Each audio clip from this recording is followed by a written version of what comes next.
Hey everybody, this is Talkative Carl back again for another comic book spoiler review. And this one's been sitting in the weeds for a hot minute ever since I finished with the Matt Fractions Hawkeye run, which, you know, I'm trying to gear it up for the Hawkeye series, which by this point is going to be on Disney Plus tomorrow from now. And I'm just now getting around to the Kate Bishop run, which is 16 issues. Has some other stuff, and then the vacation came about, so it's a whole thing. Uh, yeah, it was too much stuff in a day to like get done. You know, the Guardians of the Galaxy video game walkthrough I wanted to do when I got back. Managed to wrap that up before I started my Pokemon Brilliant Diamond walkthrough, all of which is on the YouTube channel. And of course, you can follow me on my twitch.tv/talkativecarl, my YouTube channel, youtube.com/talkativecarl. Also follow me on Twitter. And if you want to further support the channel, follow me on my Patreon. That's patreon.com/talkativecarl. Links are in the description. But anyway, yeah, I've been wanting to get around to this. I mean, I did Kate Bishop. It's not something like I like. I'm pretty sure there's gonna be a lot of Kate Bishop fans after this, but she was put it this way. What was that girl's name from Hunger? She was like the Hunger.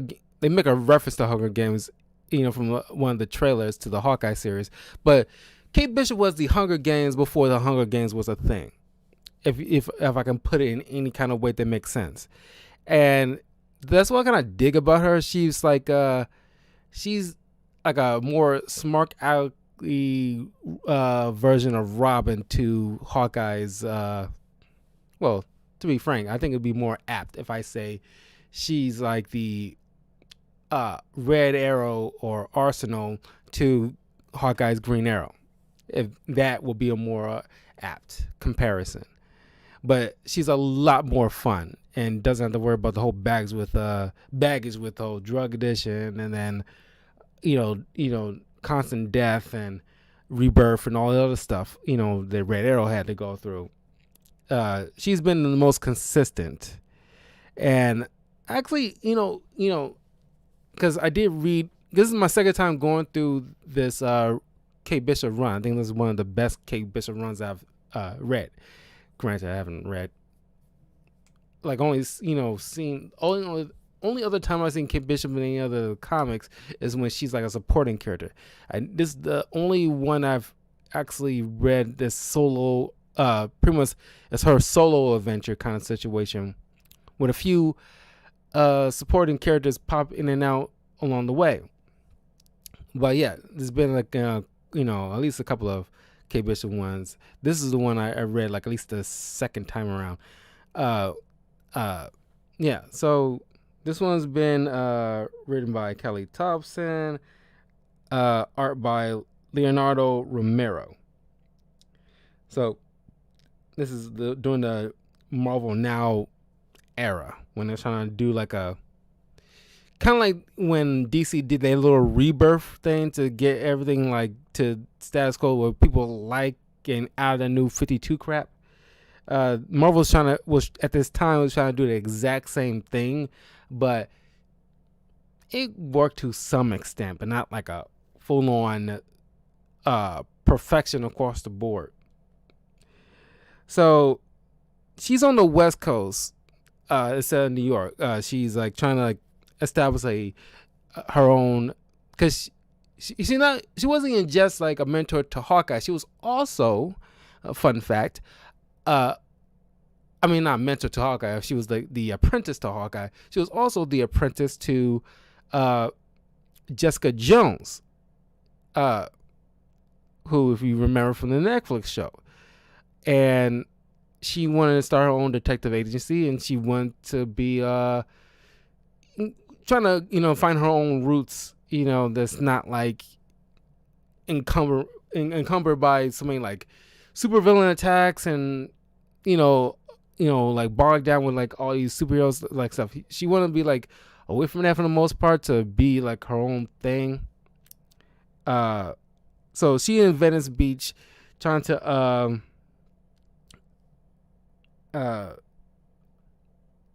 just doing some like surveillance. And as a funny thing, she's just like because like being Hawkeye, she learned how like she had a keen eye. Well, that and the Jessica Jones pretty much taught her how to have like a keen eye on certain things. She's spying like certain details, kind of like if you remember the TV show on the USA, Psych.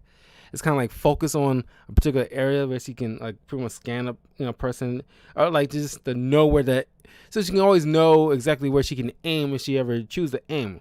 When she spots a guy with abs, she's like abs, like you see like like man bun, abs, more abs, tacos, kind of situation. Bad guy over there, whatever kind of thing. And then she noticed some obvious bad guys about to rob a bank, which she ended up thwarting very easily.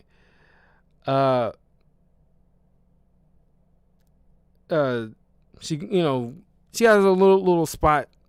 In case you don't know, like of course, Kate Bishop is rich. As if you watched my review of the Matt Fraction's Hawkeye run, I covered an issue where like it was established. I don't think I brought it up, but it was established that Kate Bishop, is wealthy, but she rejects her wealth because her, she has a strained relationship with her father, who is not like Tony Stark rich, but rich nonetheless of a man, and he's obviously like a bad guy.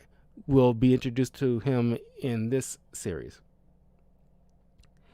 And she get to meet one of her Venice Beach neighbors named Ramon, who she somehow parked her Vespa in Ramon's, parking spot, to her surf. It was a surf shop. And, she makes fun of Kate's little sign out in front of her door, which is she obviously has. She doesn't have her, which is kind of important to being like a private detective. She doesn't have her own private detective's license, and she has not like because she hasn't totally got off the ground yet. She kind of like struggling a little bit with finances, so she can't afford like a traditional window door thing with the insignia of her established like her employment thing. Like she has like little paper with a crude drawing of an eye. It's like Hawk, then the the drawing of an eye, and then underneath that investigations. And people just think it's Hawk Investigations, and it's she's trying to be cute with it, but nobody gets it. But then she's starting to get a little bit more customers, and most of which assume that they're gonna be meeting the real Hawkeye. She gets like it really gets under her skin when people like refer to her as like girl Hawkeye, the other Hawkeye, or like the Hawkeye sidekick kind of situation, because like she ain't having none of that. She like it gets under her freaking skin, especially when it's like women like looking for like the guy Hawkeye. And then there's other people with BS complaints and stuff like that. It's not real kind of stuff to investigate. It's pretty much like wasting her time, kind of frustrating her a little bit when she's trying to be up and get up off the ground. Up until the point where she finally gets like an actual real client.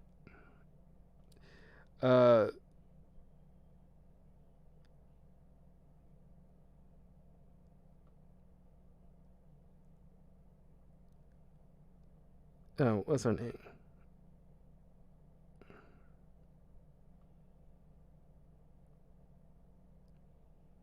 Mika.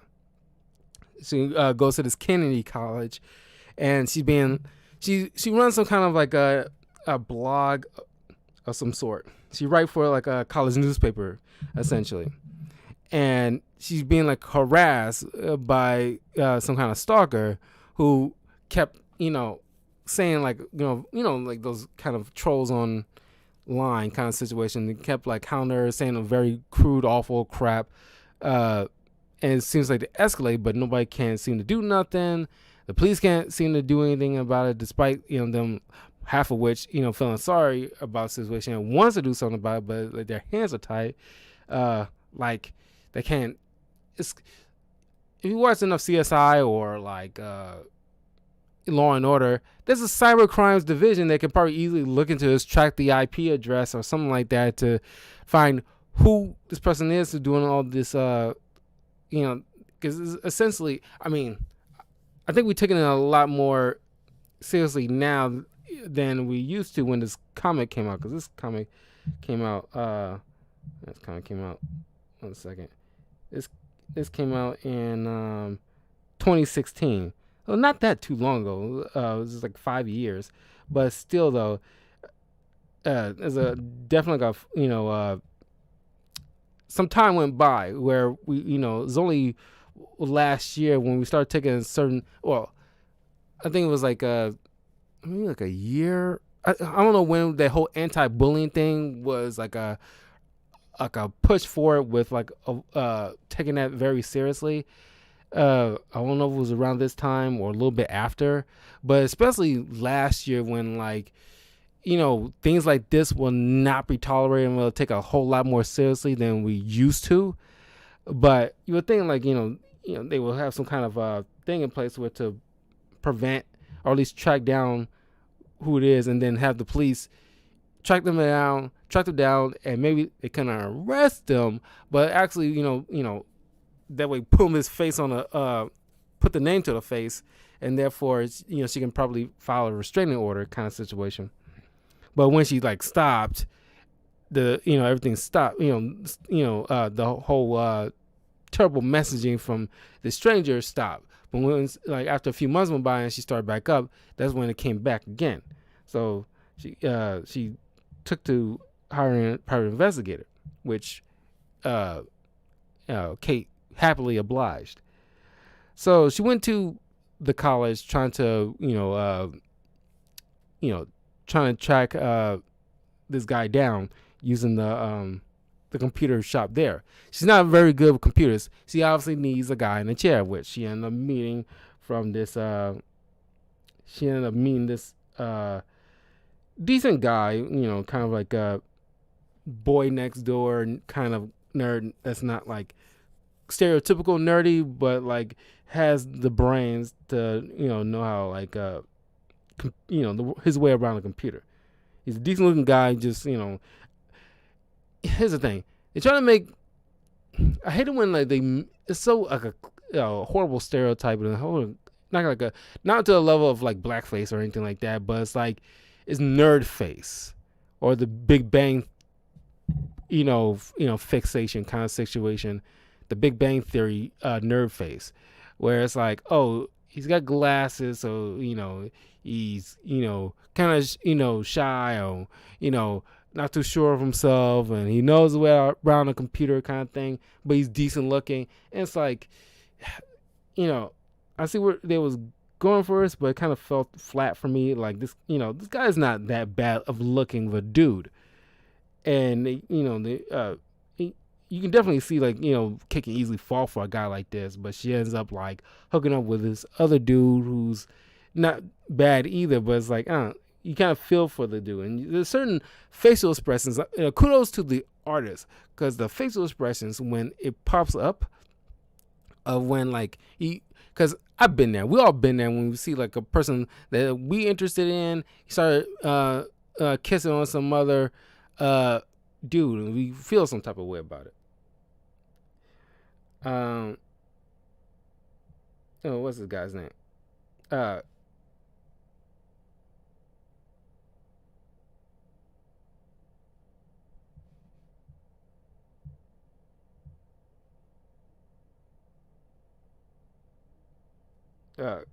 Quinn.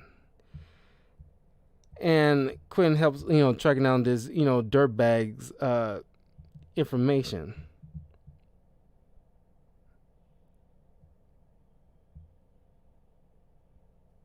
Uh,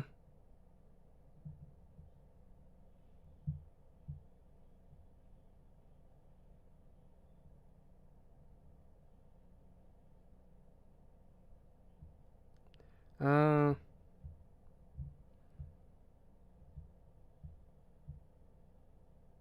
so eventually they end up finding this dude who's been like taking pictures of Mika.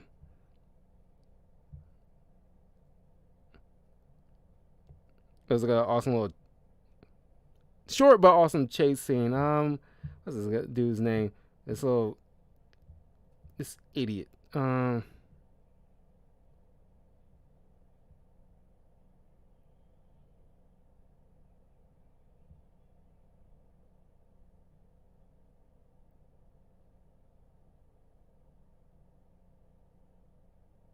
Larry Gort. My God, the last name, the Gort part really got me. And so after she's about to haul this kid off, Mika gets kidnapped by some mysterious strangers.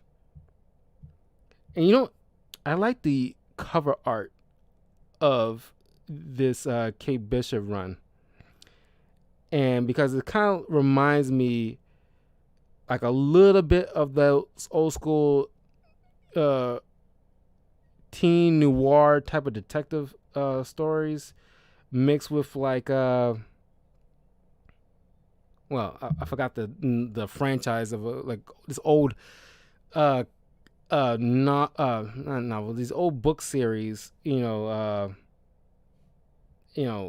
it's kind of like a mystery kind of book series, but you know what I mean. There's something about the cover art. If you look it up, the Kelly Thompson run, it has like this little shades, like this, like a stark color on one part and another dark color on the other part.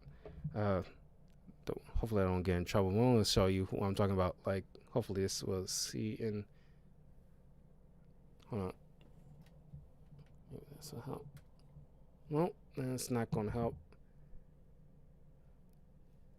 I got a better idea. Duh. Um.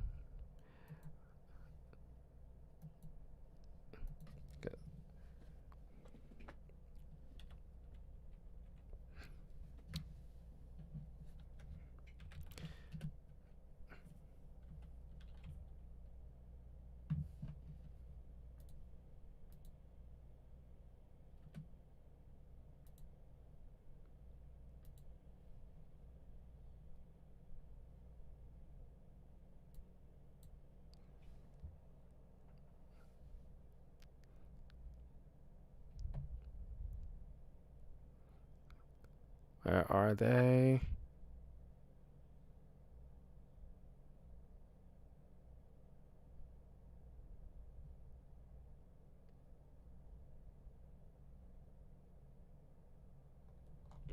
Let's put comic covers, obviously.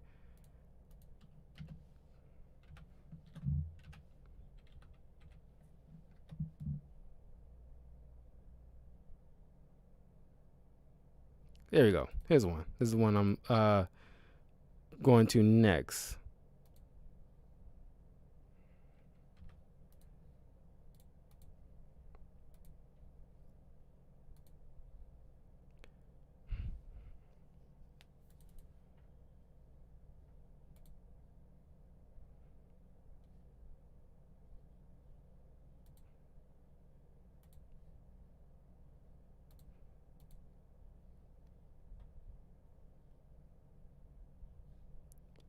There you go. This is what I'm talking about here.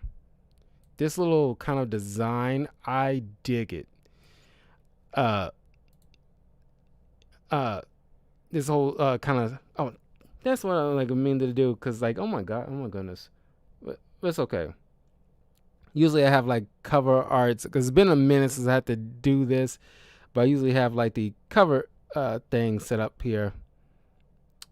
Uh, but like I got completely screwed up. Oh my god.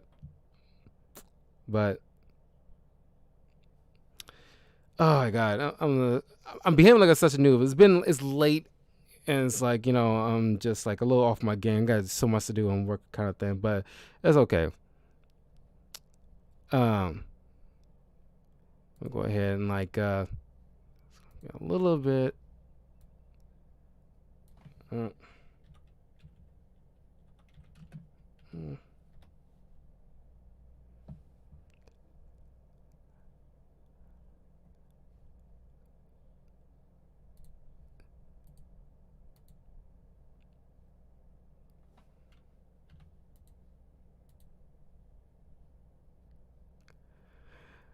Okay, I'll be a little bit unconventional with this, but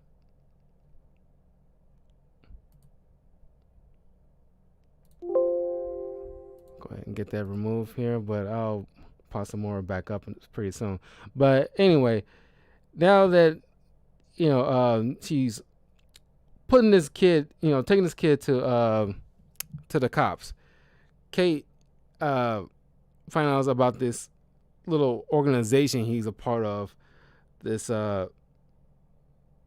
TBC. It's supposed to like stand for Take Back Control, because he seems like somehow he can't control himself, but it kind of heightened. I mean, when he went there to control himself when it comes to like, cause he has this, he's an admirer of Mika from afar, even though she's, established to be a lesbian. As we find out later, she's actually with Ramon, but they're not together at this point. But they're exes technically at that point.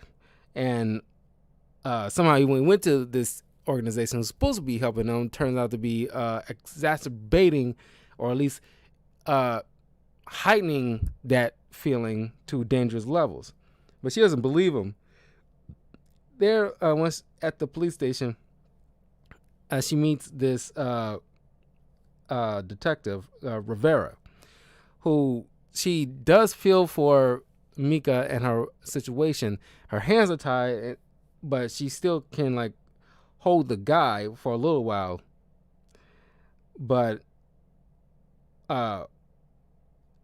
while Kate is like establishing rapport, even though like the detective's getting annoyed by Kate, but their interaction is funny as hell, because she's just acting like. It's probably why I like Kate Bishop so much, because she act no different from what I would pull with just an annoying somebody just for the fun of it, just to be funny. She cracks jokes. It's great. I love a superhero that like to crack jokes, not as to obviously not to the same extent to like Deadpool or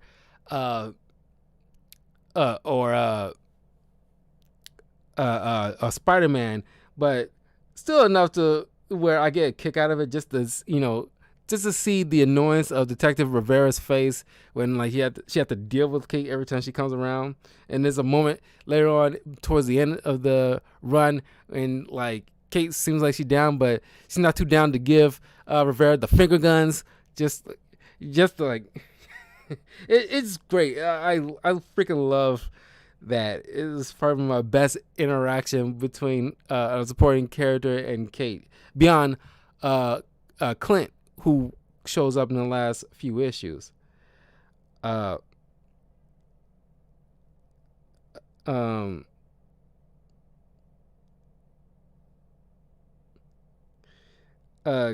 Kate comes home, find her door broken into, but she sees like Ramon, who she assumes is hooking out with her ex, but Kate's telling her like no, like, and like, how do you know Mika? And then like she found Mika's stuff in the streets, and now Mika's missing, despite Kate been trying to contact her the whole time, and that's why Ramon assuming that like, oh, you've been like hooking up with my girl behind my back, or at least ex-girl, whatever the situation is. She's like, she's still into her, but I don't know, it wasn't established why they broke up, kind of situation. So she goes down to this TBC organization, and when she get there, she sees it's kind of like eyes wide shut. She mentioned it is like eyes wide shut situation. It's pretty much just like a guy in like a plain white mask over an altar who's commanding these other masked individuals who are chasing her down. And as she's trying to go in public spaces just to avoid, because she doesn't know what's going on, but she figured, okay, I'll go to a public space, then that way, they won't dare to try to do anything in front of witnesses. But the people she thinks is witnesses are joining in on the chase, and so obviously she's thinking like someone's in the air. She's making these people do these things, or at least under some kind of mind control kind of situation, because everybody's chasing them. So she has no choice but to start going to the river, and like and it's pretty much like on the next issue where that continues. But she stumbled onto something like a bigger thing than just simple stalking kind of situation. This is like a deep cut kind of it kind of feels like a low rent Court of Owls kind of situation. So she's like really like freaking out.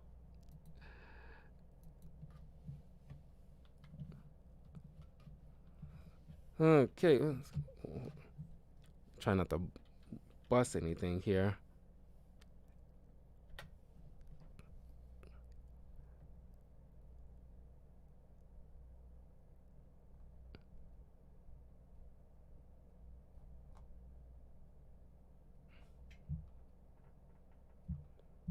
Okay.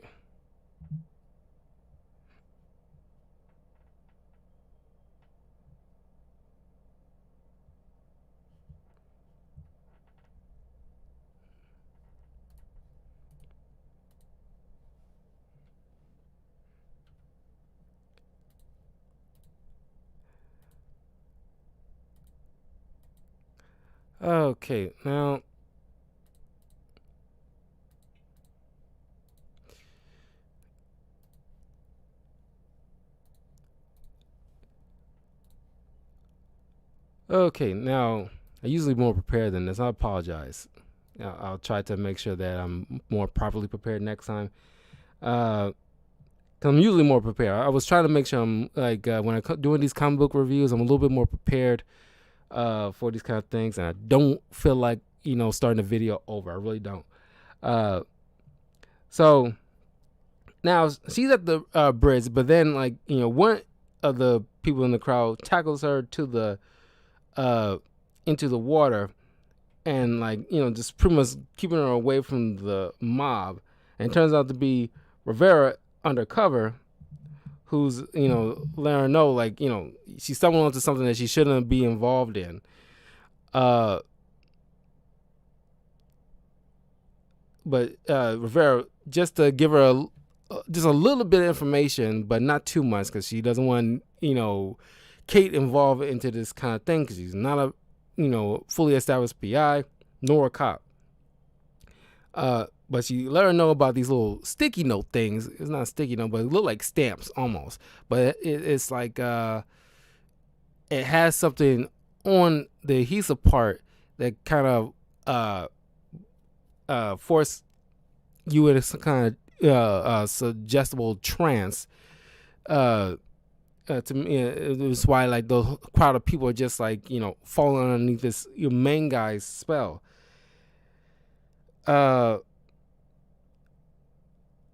Well, when she gets home, she finds out a guy that somehow is related to, not somehow, is related to Ramon, her brother, who Kate met while trying to stop a group of guys who's trying to assault this girl in the alley, and he was trying to help out, but Kate took all of them down very easily. But then it's just like a crazy coincidence that that the same dude, nice dude that she met, turns out to be the brother of her work neighbor. Then this is the guy that I was mentioning earlier. That she became a little more into, uh, which caused Quinn to be a little jealous. But she finds out, like,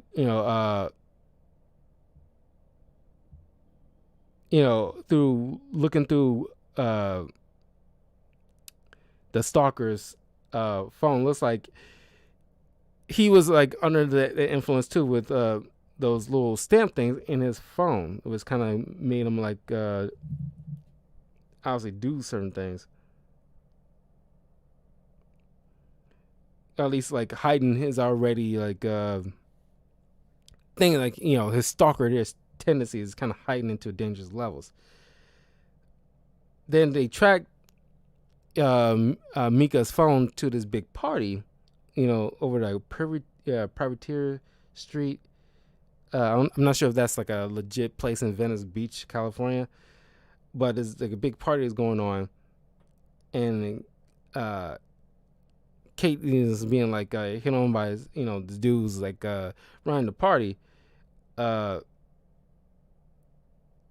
was a funny little moment when she's trying to like sneak up the stairs, trying to investigate, looking for Mika.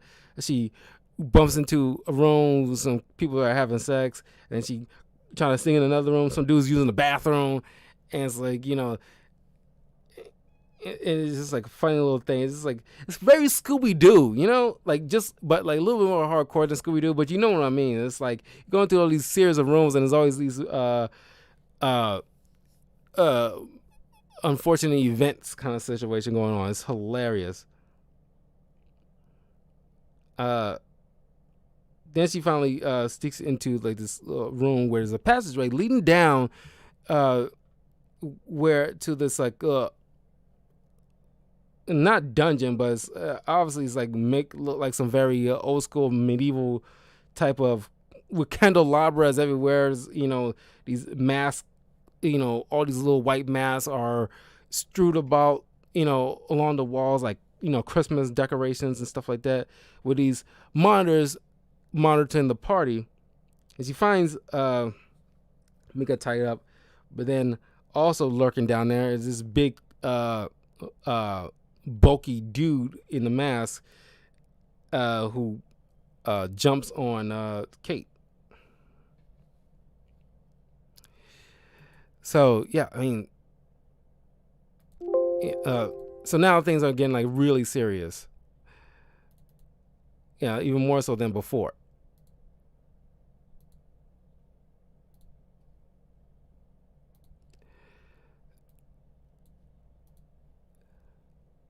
Okay, so let's see here.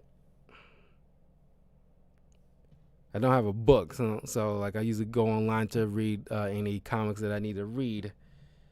But I do need to eventually start buying some comic books again, but maybe not too soon. There's a Doctor Strange. My first comic book review that I want to buy the omnibus of is the Way of the Doctor Strange Way of the Weird and like the Last Days of Magic. I love those two runs of Doctor Strange. Those are so that was so good writing and so good art. A second here.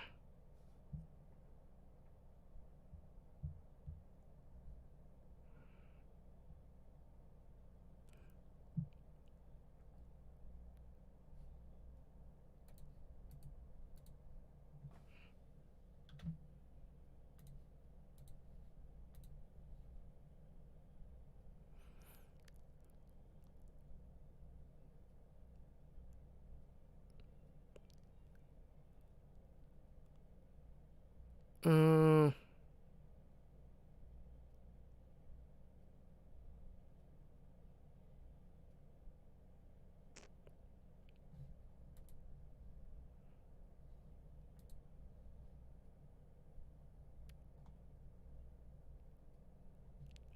anyway,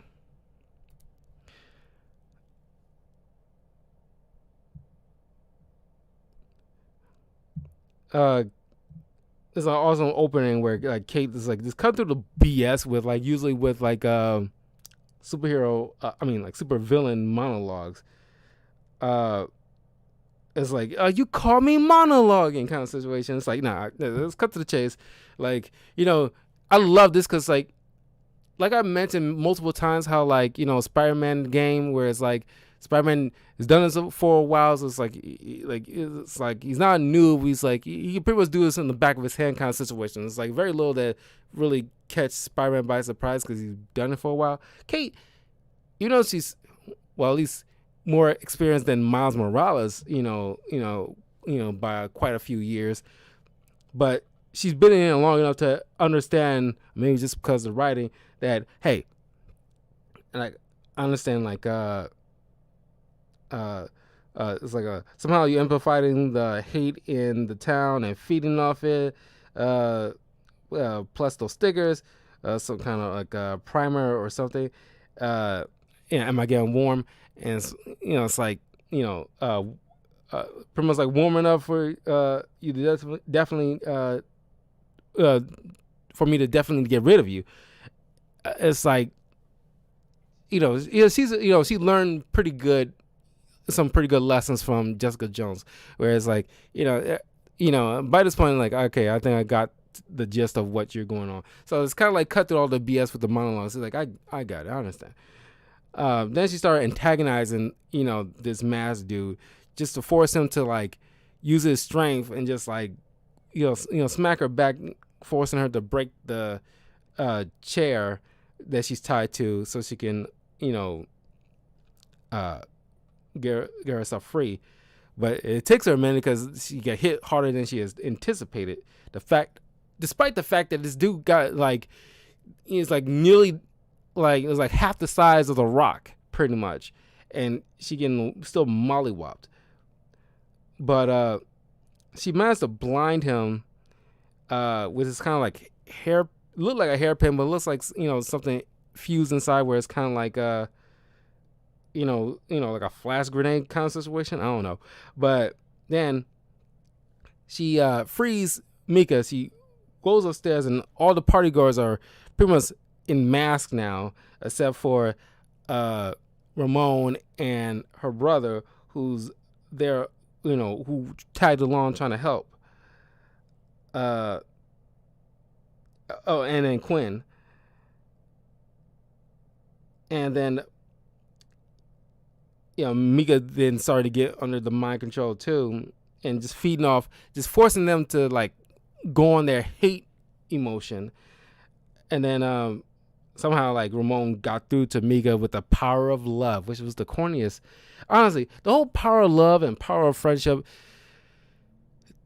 more often than not, it gets kind of corny when it's written like, oh, it solves everything, and it just doesn't sit well with most readers. I mean, I don't know how many readers, enjoy that, crap. Honestly, it doesn't appeal to me at all. I mean, maybe the power of friendship slightly I can buy, but the whole power of love crap, God, it gets on my nerves, when it's written to a story. It's like, it's been times where like that crap gets taken the piss out of by good writers who, like, I think it was an Archer episode that they kind of make fun of that, like that's not a thing kind of situation. I like that because it's so dumb. But then like that big brute turns out to be like the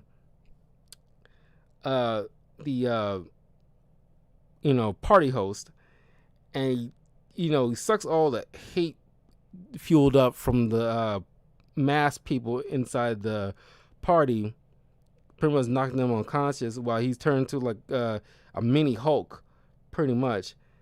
And so, Kate's taking him outside, away from party goers, and then realize, okay, I can try to find something similar to the whole power of love crap, trying to like neutralize his powers so I can take him down as a normal dude. So she realized there was some kind of festival going on, and like it's some kind of a movie being showed with like a song being played, a particular song. Uh, it's like this revival film festival.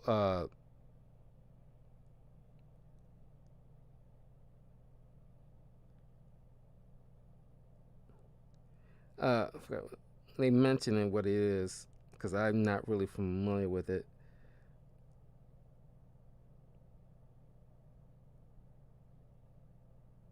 It's like a Julie Andrews movie, I guess. I don't know. But anyway, it's like one of those like feel good kind of songs that everybody really gets into. I mean, I'm pretty sure we all experience like one of those songs that's like it's like universally beloved kind of situation, and all that good positive energy pretty much like sucked all the hate from him because it's kind of like a Green Lantern thing. It's like you know, it's like the red Power Rings of anger lose its ability when like hope is involved. It kind of neutralizes hate, but it's kind of like that when it kind of like neutralizes all the hate that's powering him up. So he goes back to his normal. He withers away a bit, but eventually goes back to his normal size, average muscle size. But he's unconscious right now. And there's this funny little moment where Kate does this little hop and skip kind of thing. It's like just in like a you know a pat herself, not literally pat herself on the back, but she's kind of like in a feel good kind of mood. Like like I took down, like team up for the win. Uh, uh, and then she gets out of there before Rivera comes by to ask too many questions. Like superheroes like to make sure they book it before like cops come by because they're gonna be expecting you to either clean up the mess or like ask more questions than you're willing to answer. So all these people she made friends along the way throughout this little misadventure or hanging out at her spot. Mika gives her a big hug, thanking her for her thank you for saving me and everything like that. And of course he get a call from Rivera because the douchebag want to speak with only her. And of course, as soon as she walks in, she does a little finger guns to Rivera. And it's just like Christ. I'm going to regret this. But then she sits down with this dude, a la Killing Joke style, and try to see okay, what you want kind of situation. And he's getting braggadocious about his part in what he's been doing, but he drops a subtle hint about Kate's father. But then all of a sudden he starts mutating a bit, and then all of a sudden he blows up in this green goo, which is kind of intense.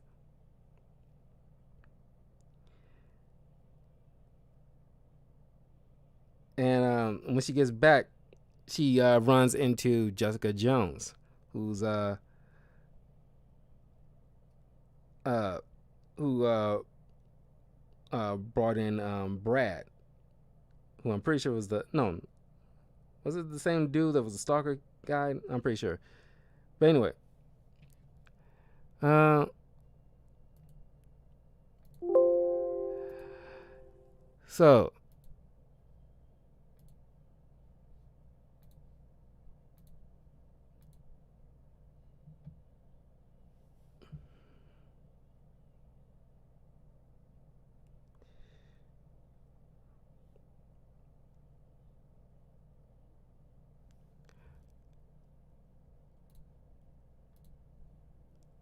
so anyway,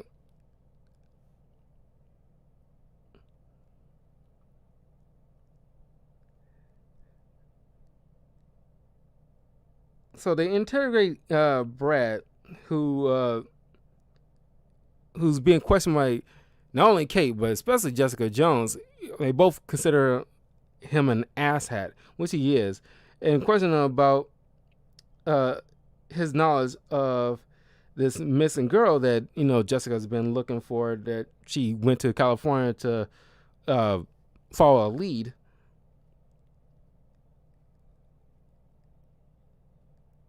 and he's looking for this girl named Rebecca because her sister hired Jessica to find her because it's been like a long time before she last heard from her, and then it's like this idiot, or at least pretty much like a slime ball. You can tell how much of a slime ball he is when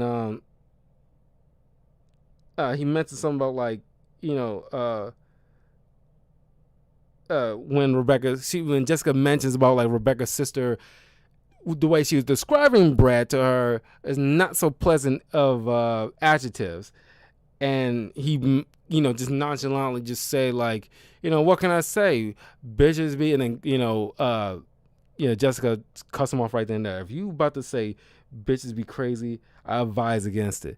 And it's like, how much of a creep are you when you not only got the nerve to say that in general, but to two superhero females, one of which has super strength and can easily punch a hole through your chest. It's like, without even losing any sleep over it, honestly. And like, of course they didn't get nothing out of him, but they, Kate managed to slip a tracker on him just so they can follow him later.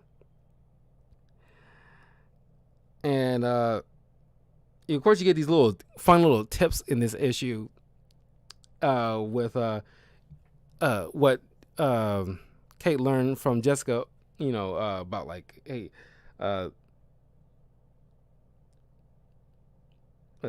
tip number 1, they always lie.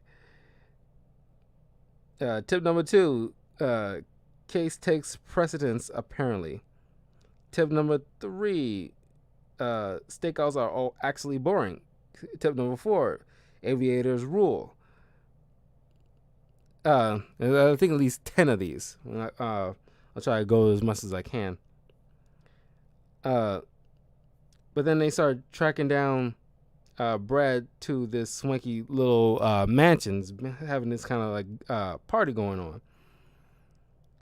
And Jessica, is so slick when it comes to going to places where she's not meant to be, or at least not allowed to be. If you watch the Jessica Jones TV show from Netflix, she like very good at it, but she utilizes Kate here, which is a very brilliant way, where it's like, you don't get into this place. The bouncer's like, oh, you can't get into this place because you're not on the list. It's like, I don't need to be on the list. Don't you see a bona fide superhero don't you recognize a bona fide superhero when you see one? What are you talking about? I have little Hawkeye with me right now. It's like, Kate. And she, Kate take off her hoodie and stuff like that, and she in her costume. And it's been commented on at least a few times in this run, in this particular costume of Kate's, there's like these open holes on her side of her hips. And everybody doesn't understand why she has those. What benefit does it serve? It's kind of like the armor of the stormtroopers. It feels like it protects nothing. Or like Kenshiro from the Fist of the North Star only has that one shoulder pad on his one side of his shoulder, and it protects nothing. But Jessica takes the bouncer's clipboard, tosses it in the air with sheets flying, and Jessica just takes out her bow within one smooth fluid motion. She takes out 3 arrows, fires them all at the same time, and nails the clipboard and all the loose leaf papers flying in one shot. And it's awesome. I love it. Like, that's what I was talking about. And I kind of want to see that in the series, because that is just like, oh my god, it's like it's like so good. It's so good. You can tell that is Hawkeye's apprentice. And it's to be argued that she is technically better than Hawkeye, or OG Hawkeye. So they go into the party, and you get tip number 6: when in doubt, shoot arrows. Then they realize Rebecca, the person they're looking for, is the celebrity superstar of LA, Dahlia Dorina. or Doreen. Uh, of course, at first he denies, but uh, with a particular look that when Jessica just says like flat out right like, oh, it's just been great, Rebecca Brown, and then just give that like a slight subtle look. Then it's like, oh, I'll take that as a confirmation. As Jessica Jones is so good of a detective, she's like probably one of the best detectives in comic book history. Because I don't know if somebody ever did like a. She obviously not like Batman. I think Batman can easily be the number one greatest detective. Obviously, he's the number one greatest detective. So it's like a no brainer. But I think Jessica Jones should be on that list as far as like great comic book detectives. Because I don't even call it crude. Maybe crude by our normal detective standards, but she's pretty good at her job. And then you get like a tip number 7. Perps lie, but so do we. But she doesn't want because she wanted to keep her anonymity. She doesn't want her sister to know. She's fine. You can tell. She's basically telling them to tell her sister to go F off because it's none of her business. She's fine. But then they decide to sneak away and hide in the building until everybody leaves, and so they can actually look for some more clues. And they have a little heart to heart while they wait in a closet of all places. Most like as like Andrew Garfield, Peter Parker mentioned in Amazing Spider-Man 2, it's the most cliche hiding spot known to man.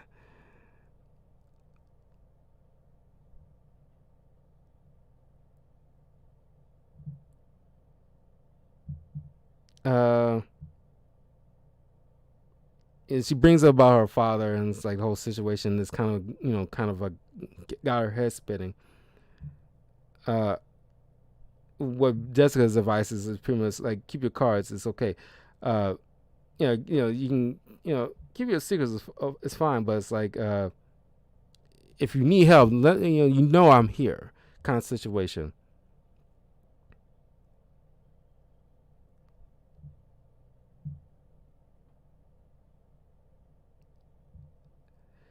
It's pretty much like, and she also mentions there's no right or wrong when it comes to detective work, but it's just just follow the evidence kind of situation.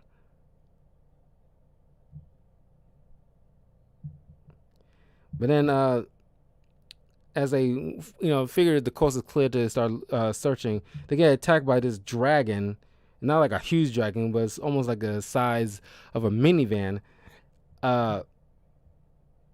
On kind of like a half of a stretched limo, pretty much. And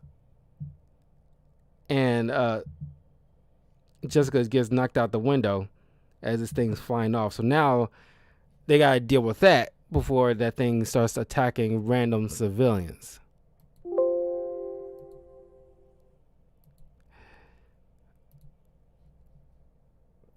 Don't know why I did that.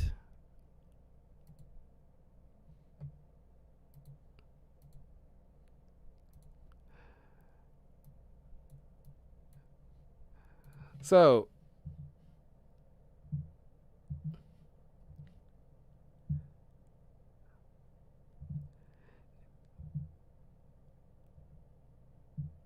now they come to realize that, hey, we got to track this thing down.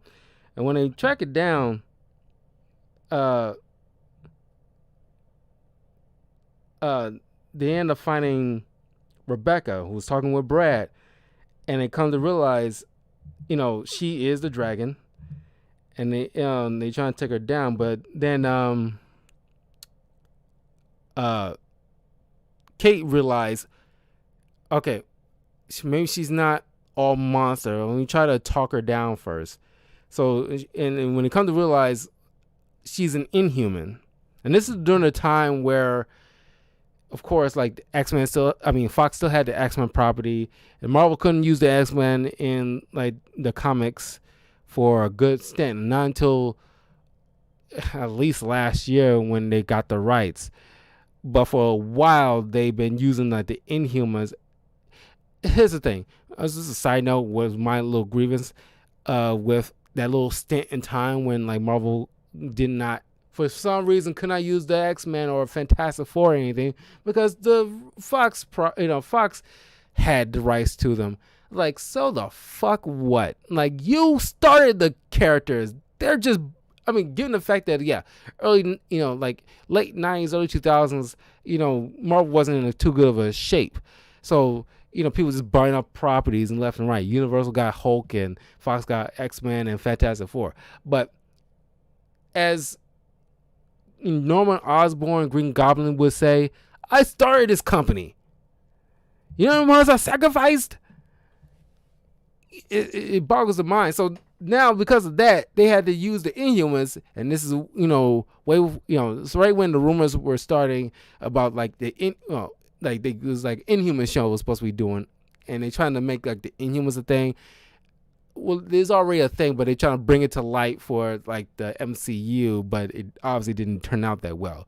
But I think they're doing something with like I think there's only two that kind of worked out well throughout the MCU.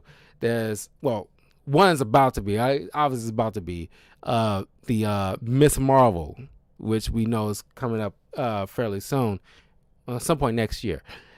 Then we have Daisy / Sky from Agents of S.H.I.E.L.D.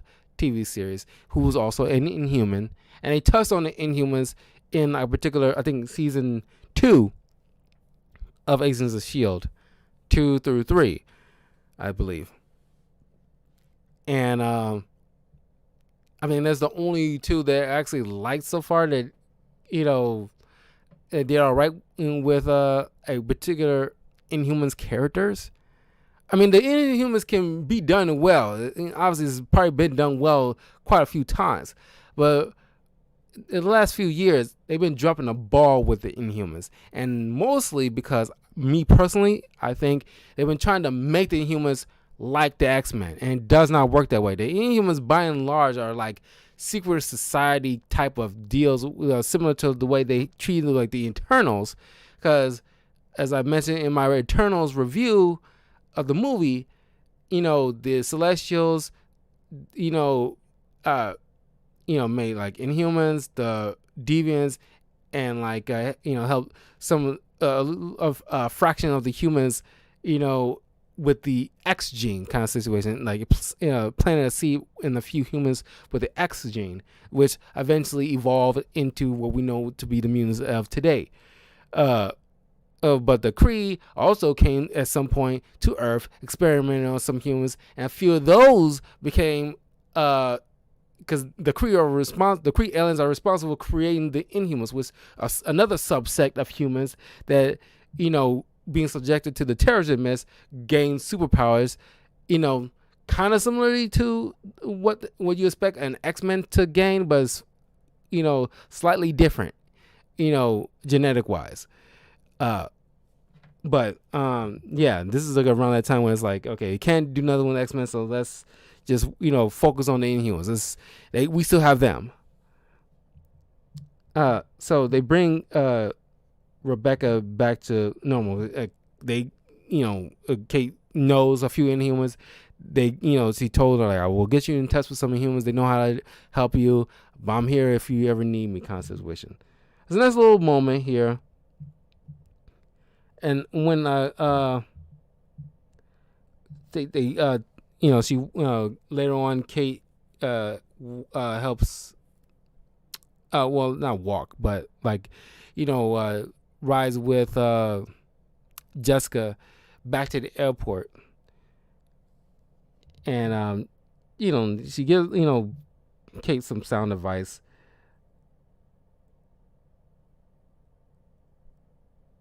Pretty much like, you're not dealing with like being a detective the way I would do it, but you're doing your way, and that's great too, kind of situation. And it's like, you never give up. I like that about you. Then you get like a Kate Bishop tip number 1. Friends are good, especially in hell. I mentioned like, she'll, go through hell with Kate kind of situation. When Kate eventually gets home, she gets jumped by some strangers. So yeah, so next is pretty much like which is a running gag throughout this run where like her and Clint, ease bruises with like frozen peas. So she's right now nursing her head with some frozen peas. So it's like a really funny moment.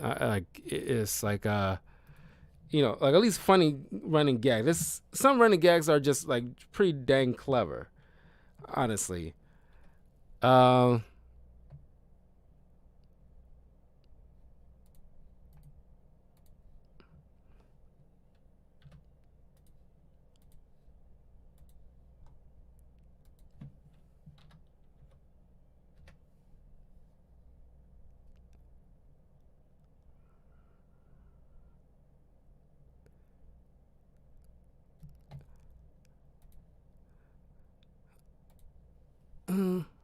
Okay.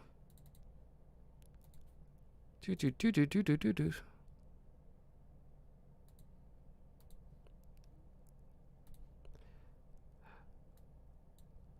So,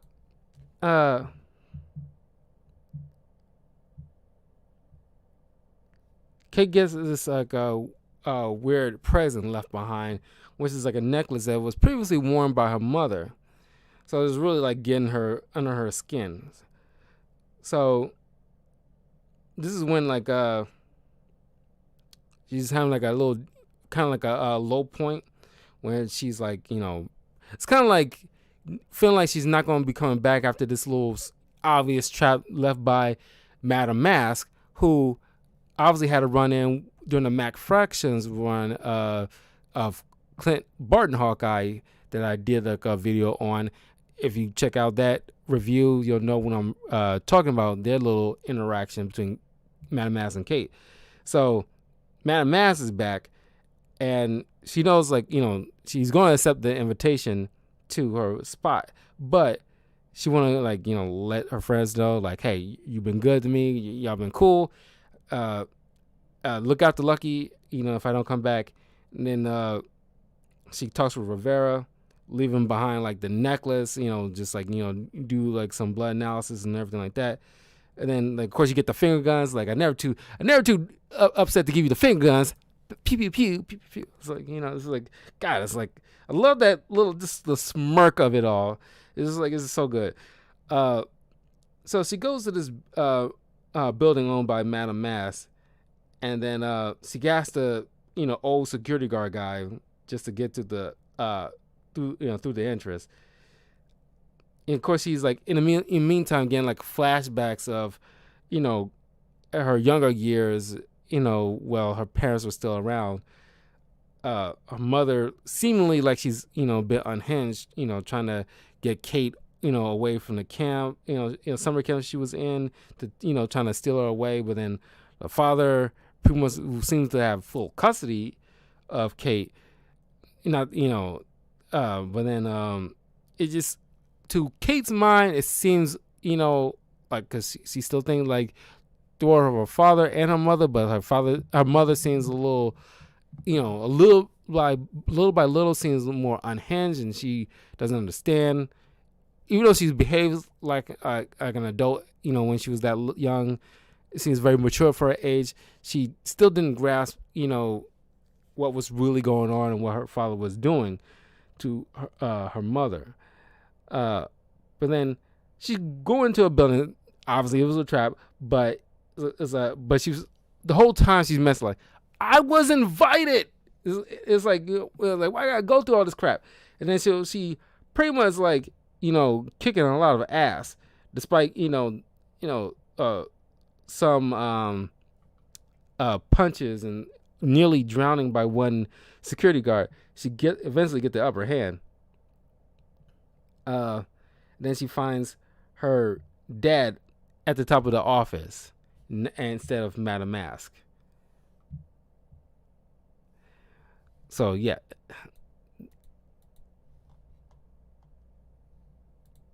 So yeah, that's a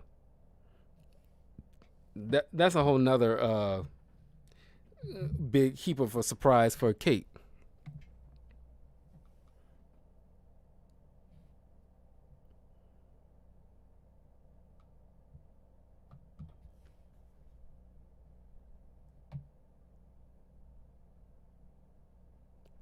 Uh,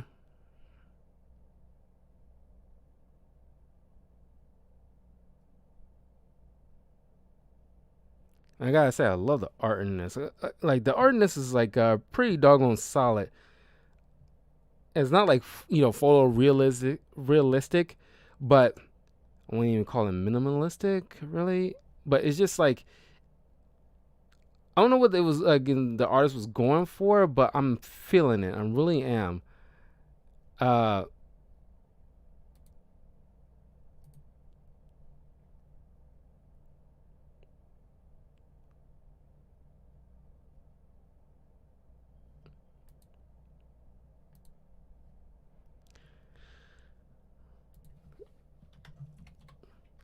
but it's like like especially the cover. I think that I like the cover. It's slightly more than the art stuff inside the book, because I can look at the covers all day and like make some kind of collage or something like that. Because it's kind of like you know mystery novel kind of covers that I've seen, like movies, certain movies and TV shows, like especially when it represent like old Hollywood, and some people have like posters of like classic novel covers. There's famous, detectives, or at least someone about a detective or something like that.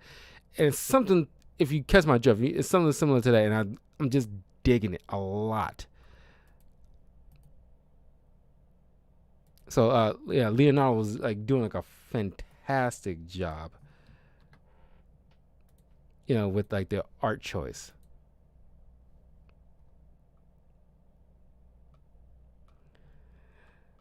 So she confronted her father, and like she's like, hey, because she obviously, she knows, but it's not confirmed, but she has a feeling like, hey, you have something to do with my mother, for all intents and purposes, like, was like, like, well, pretty much like dead. She assumed her mother's dead, and he has something to do with it. Uh,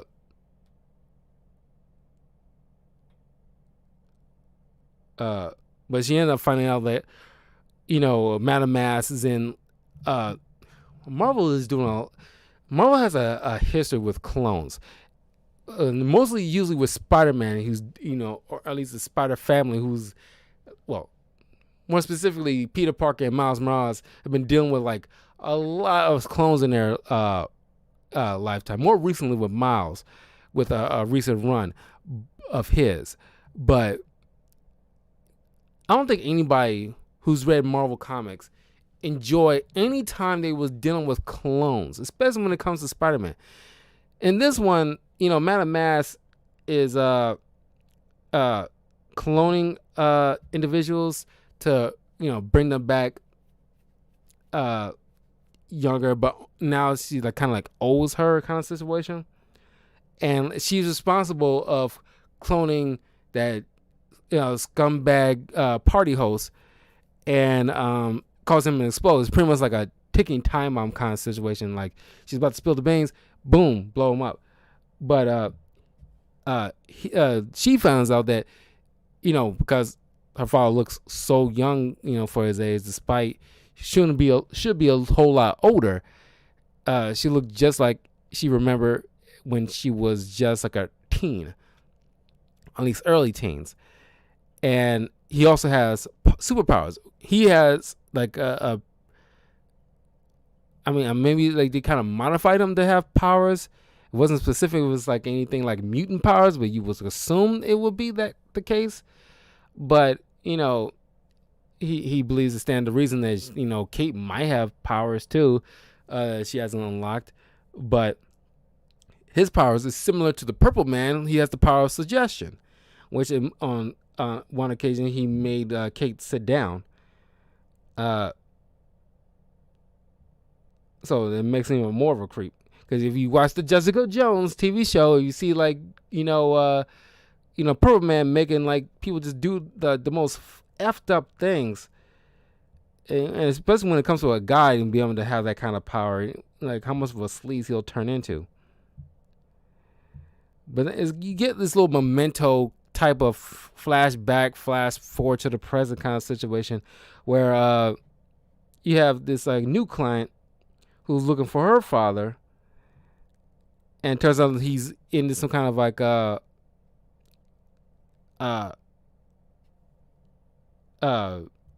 Fight Club thing he was forced into. And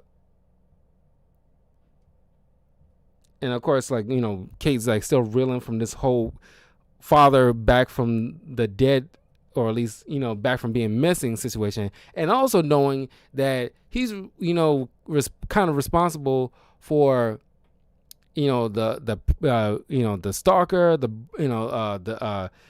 who also had ties to the party goer leader, the cult leader dude who blew up, that caused Ramon and Mika's pain in a way, and she can't bring herself to even tell them the truth that she's responsible for their hurt because that's her father. But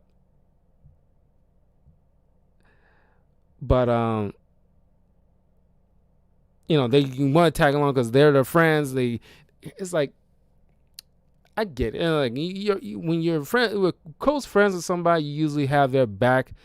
Especially when it comes to something like this. They're hurting kind of situation, but they knew. I mean, they tagging Kate along with Kate to this obvious, kind of like underground situation. And Kate's telling them like, I got this. You don't have to tag along. You just need. I just need you guys out of the way so I don't have to worry about you guys, kind of situation. And like, it kind of. I mean, every once in a while they do it right in certain media, but it kind of bugs me in a way where it's like, when you're dealing with a superhero and you have no superpowers and they're about to go into a dangerous situation, and you don't even at the very least have kind of cool gadgets. Maybe not Iron Man level kind of stuff, but not even like at least cool gadgets to help you buy in order to get out of sticky situations.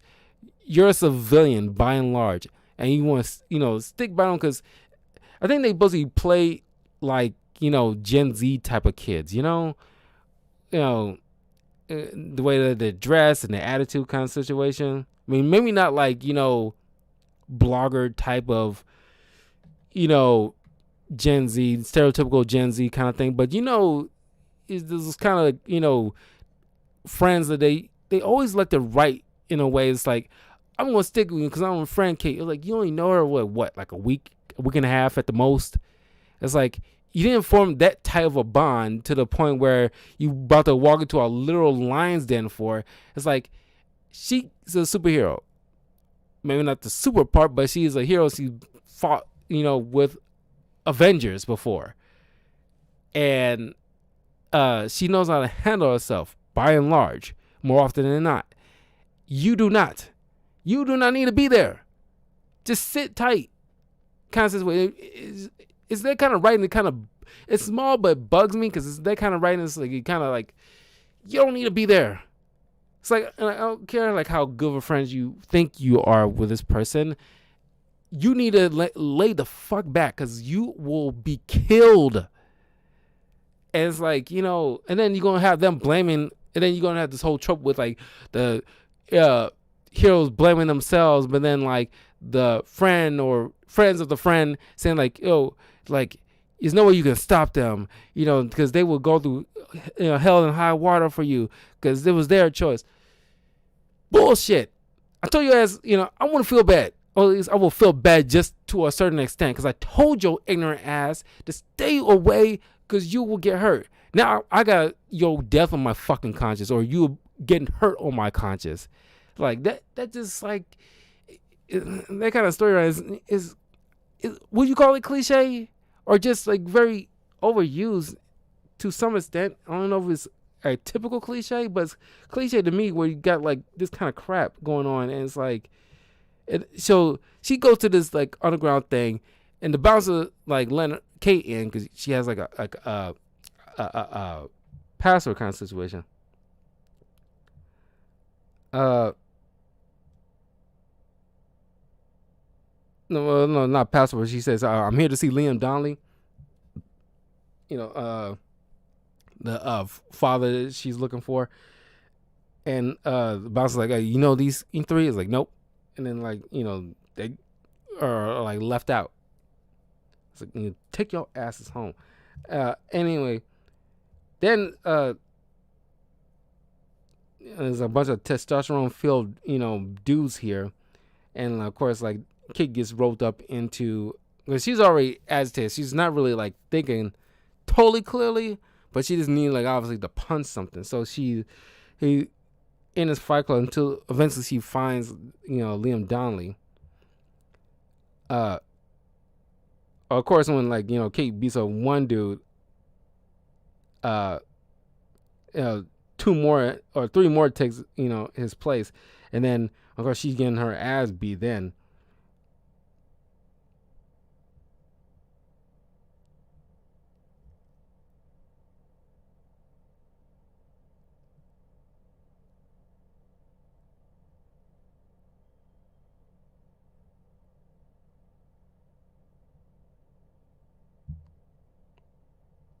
uh, okay, and then the ends of that issue.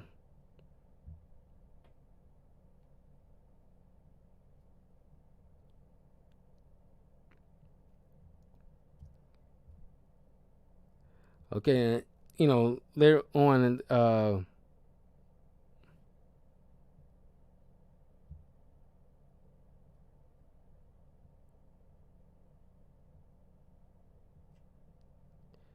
Rivera comes by to Hawkeye Investigations, meets up with the friends, and who tells the detective about this, underground fight club, which Rivera like realized was uh,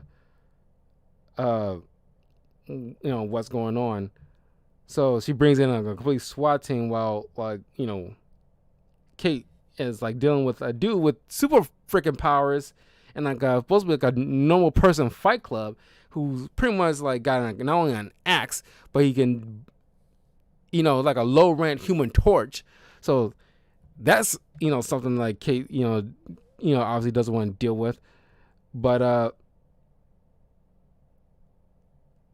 Kate managed to grab a bow, not a bow, but an arrow filled with like fire retardant foam.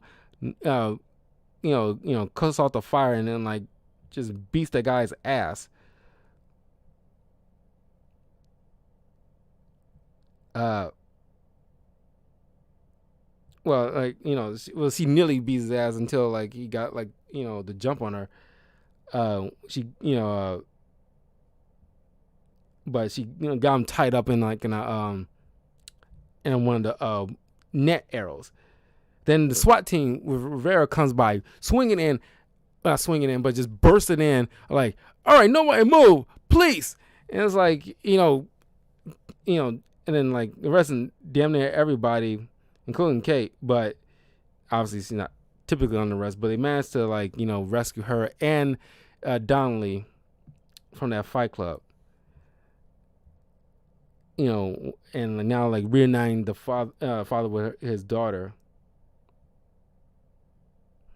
And of course, there's like obvious parallels between, what she sees between the Donnellys, what she kind of wish she would have with her own father, but it's not meant to be given the circumstances.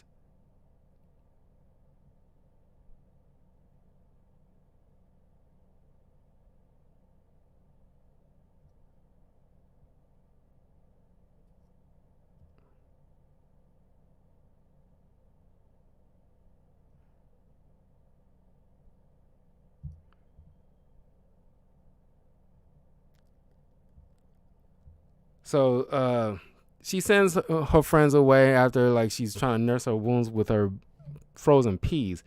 But then this is probably the only issue that I really did not care for.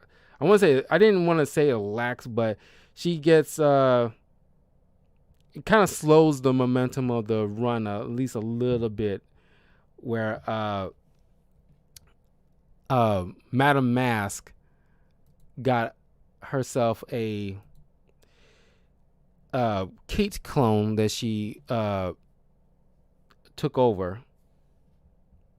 A la Superior Spider-Man situation. The clones, man, it's so freaking stupid and confusing. But like I said, it kind of slows down the run where, like, Madame Mask under the Kate body takes her friends out to this nightclub, and she ends up making out with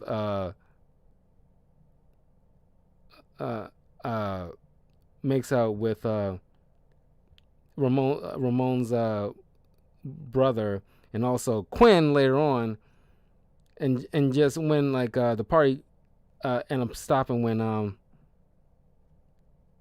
when some kind of villain tried to rob the place, and then Madame Mask has to pull a superhero moment, but she was about to kill this dude, but she, her friends stopped her before it does that, because like she's using like knives and stuff instead of bows, and that kind of raised some eyebrows.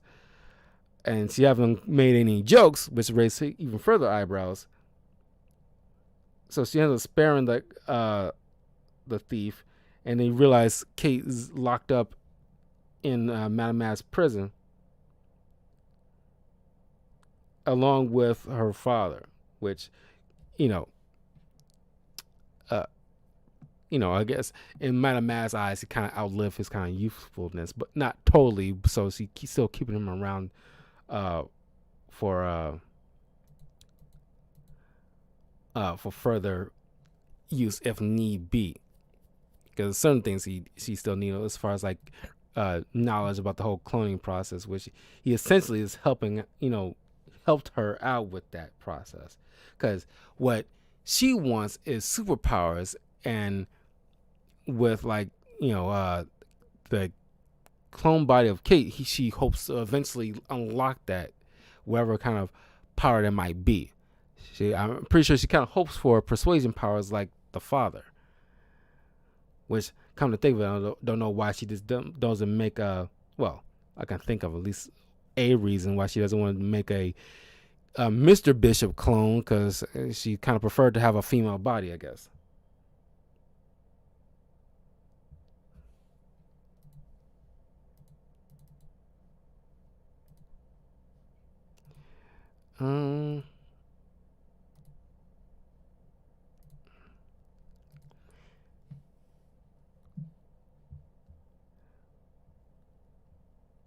So now, while locked up, she's trying to get like while his mouth is taped, she can finally try to at least get some answers out of him, just yes or no stuff, because she can't allow him to talk, otherwise she might put him under his sway. So just answering yes or no things, and she asks him just flat out, uh,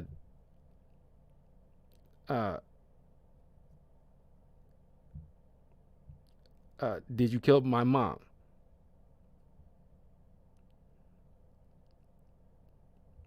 And he didn't say no. He just like lowers his head in disappointment. It's just like, he has something to do with the death. So she's ended up breaking out with Lucky the dog, because the dog was locked out too. They took the freaking dog, but she left the tied up dad there, pretty much to rot. Doesn't want to see him again.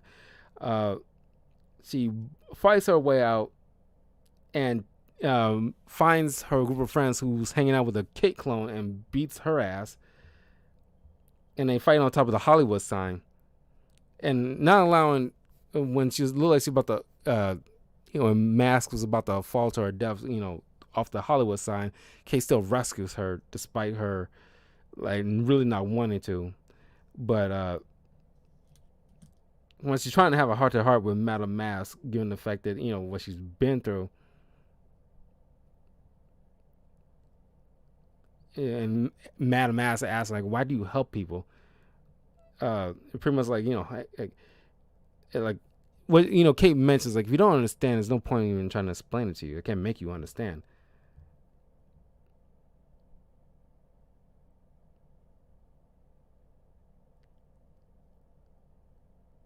And like, despite all that, Kate mentions, well, I kind of slightly have an ulterior motive.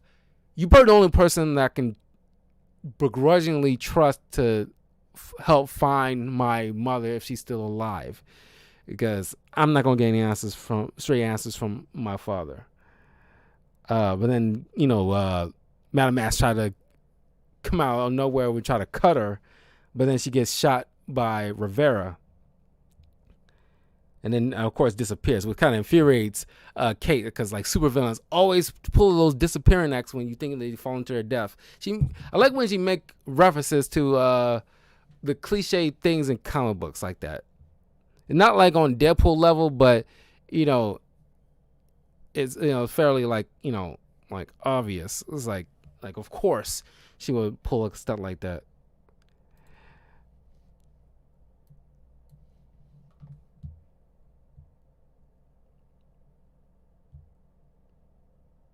Then she like just finally when she sees her friends meet up with her, she finally like comes clean about what her father and what he did and what he was responsible for. And of course, they still consider her a friend, and despite all that, it's not your fault, and like, you had no control of what your father does. And then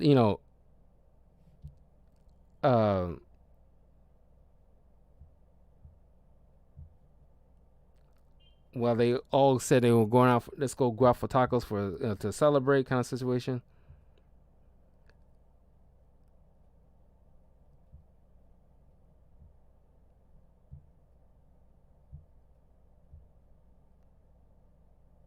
Then the brother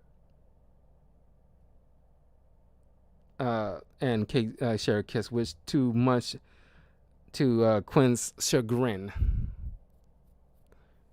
And like that it kind of breaks my heart when you see that little just disappointed face on Quinn's the look on Quinn's face is like so heartbreaking. It's like, oh my god, I feel his pain because I've been there, buddy. Oh my god. But then after that little adventure was over, she sit in her room and decided to make a new case, and it's like her own case, and it'll be like the search for her mom or search for Spock kind of situation. I just want to add that joke in there. Search for her mom.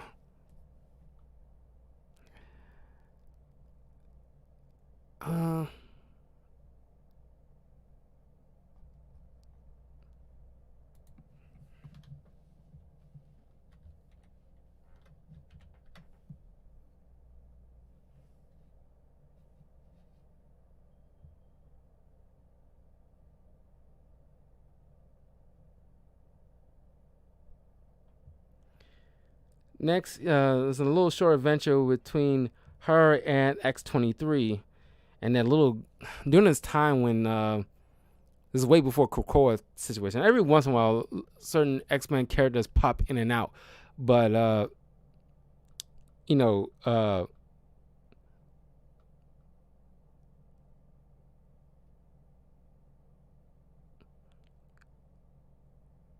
she's following like a lead for like any kind of whereabouts of anybody who has anything to do with her mother's disappearance. And once she goes to this bar, she sees like X-23 falling out of the windows. Like this is like a straight up bar brawl with a bunch of miscellaneous thugs like Hydra agent, AIM beekeeper agent, just a bunch of randos fighting X-23 and this little girl that for a time was hanging out with you know X-23. And this, I think this is around the time when Logan died. Spoiler alert. I think it was a good several years ago, because it was like at least a couple of years when they had Wolverine dead, and they eventually brought her back. I brought him back, but X-23 was the Wolverine of the time while he was supposedly dead. She pretty much took up the mantle officially. So Kate helps out with the bar brawl, and they was on their little adventure. I guess it's some kind of tie-in for whatever X-23 was doing at this time. I don't know what it was. I don't really read X-23 comics, but maybe I should.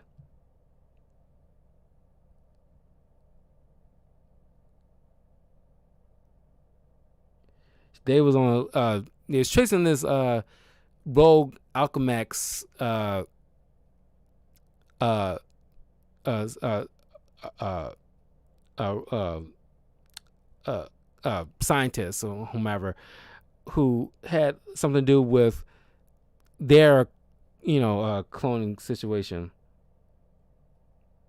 And then Kate just without thinking, because you tend to forget that X-23 is a clone of Wolverine, but she just she after her little misadventures with Madame Mask, she was like, oh my god, I hate clones, I can't stand it. And then they kind of look all excuse you.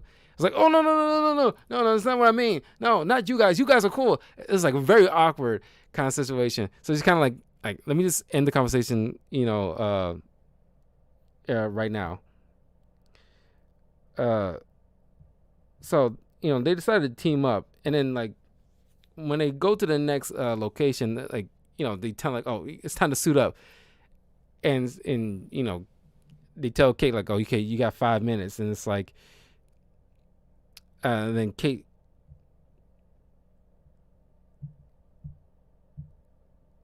No, she's oh, you got 3 minutes, and Kate's are you serious? And then of course it took her 4 minutes to finally just barely get her last shoe on. Well, X-23 and I can't remember her freaking little name, the little girl's name. But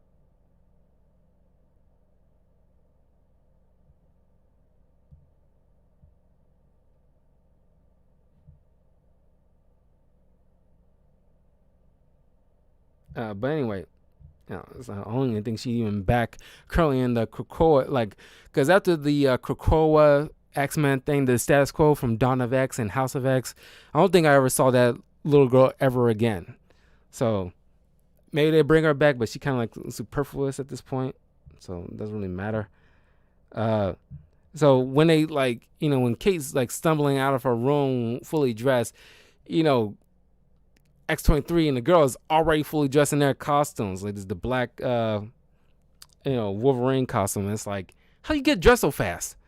And where you keep the costumes? You didn't have any bags with you. It's they have their ways kind of situation. What? It's not an explanation. But then they go to the Hollywood Hills to find this dude. He ends up gassing them, with some surprise even takes out the Wolverines. And they find themselves hanging upside down, tied up next to meat hooks. And they wake up and Kate asks is there any way you can get out of these things? Yeah, but it involves cutting our feet. The little girls, the little girl and her can heal, but only the little girl won't feel any pain. It's gonna be excruciating for me, and it's gonna take a bit of time before my feet to grow back. Time that we probably don't have. So Kate's well, I got a less gross way. So she kind of just picks the locks, and they uncuff themselves, and they fight all these clones of that guy that they were searching for. They they knock them all out, tie them all up, and then they tie up that little loose end.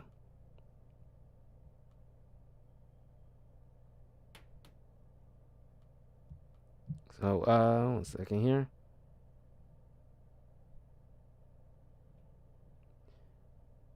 So they shut down that kind of illegal cloning operation, and Laura X23 explained to Kate, like, hey, you dealing with a lot right now, and you're like, you sure you don't want any help? Like, no, I got this kind of situation.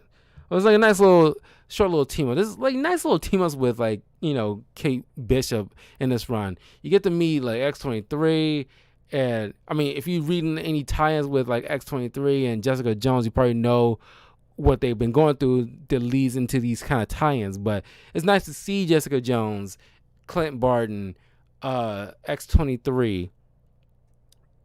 It's not like packed with like crazy team ups, but they offer just a little with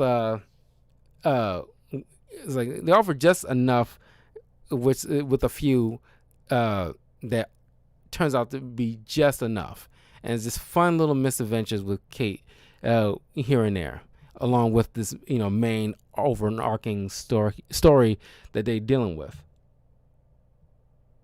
And then all of a sudden, when she gets home, she sees Clint Barton showing up at her doorstep, which is nice.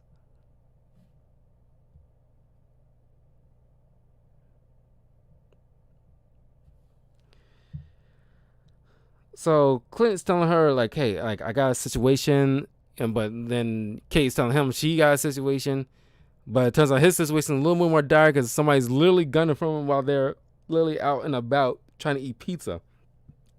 Which you kind of like make a comment about how, like, the pizza there is not like the same in New York kind of situation. So I thought that was pretty funny. Of course, I never had New York pizza before, to be honest with you, because being from Chicago, like my Chicago pizza. But don't get me wrong, because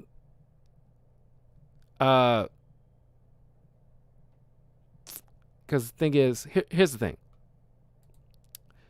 A lot of people would assume that, like, it's Chicago, so it's deep dish, so that's all we pretty much eat. But it's like, no. Personally, if you go for a deep dish, you want to try it out for the first time, hey, be my guest. It's cool. But you would want to just go with, like, if you're going to Chicago and you know somebody from Chicago, they will tell you flat out, hey, yeah, you don't want to just go there with that. You just stick with the.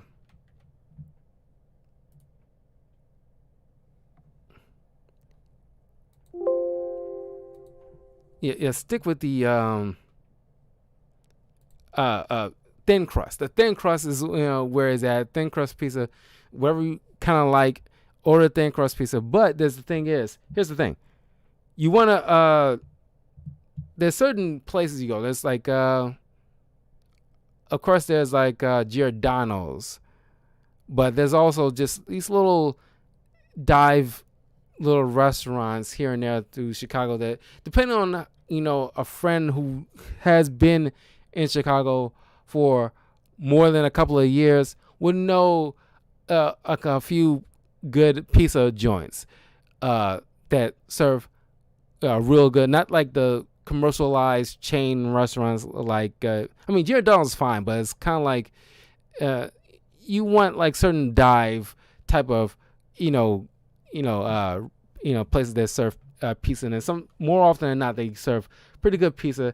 You don't have to go with like the whole deep dish thing, that is like that we known for it. Sometimes the thin crust is the best.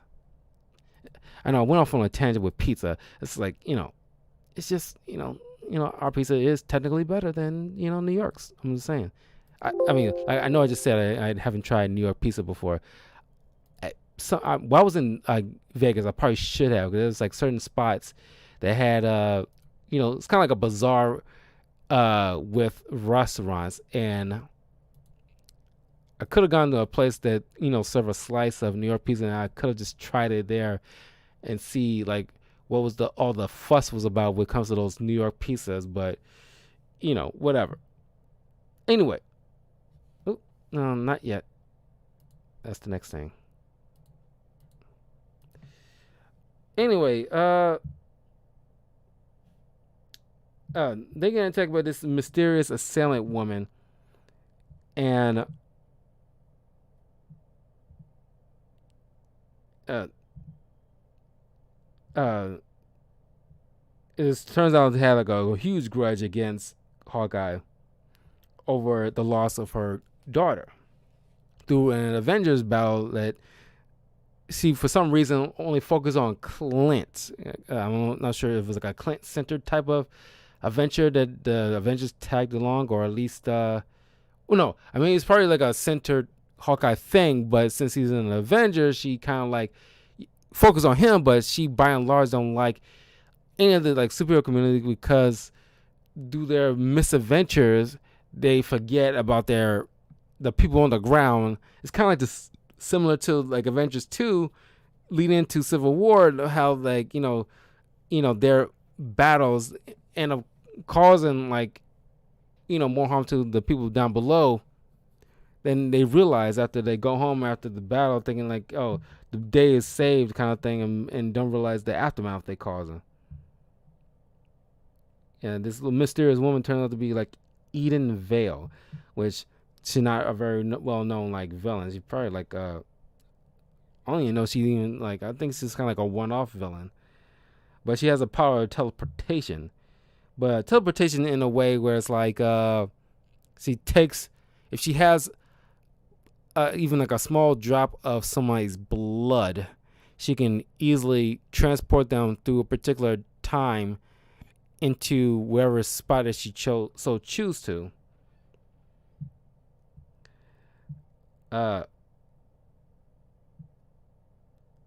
So after they was trying to battle her on top of this building, Hawkeye and her falls off. They both trying to save themselves, but like Kate gets pulled from the time after she gets, cut and her blood taken. She gets pulled through the moment of the fall into the presence of Eden and gets knocked out while Clint rescuing themselves. And of course, the issue ends with Eden promises her if she helps her kill Hawkeye, she will return her mother to her, and she brings her mother to the present.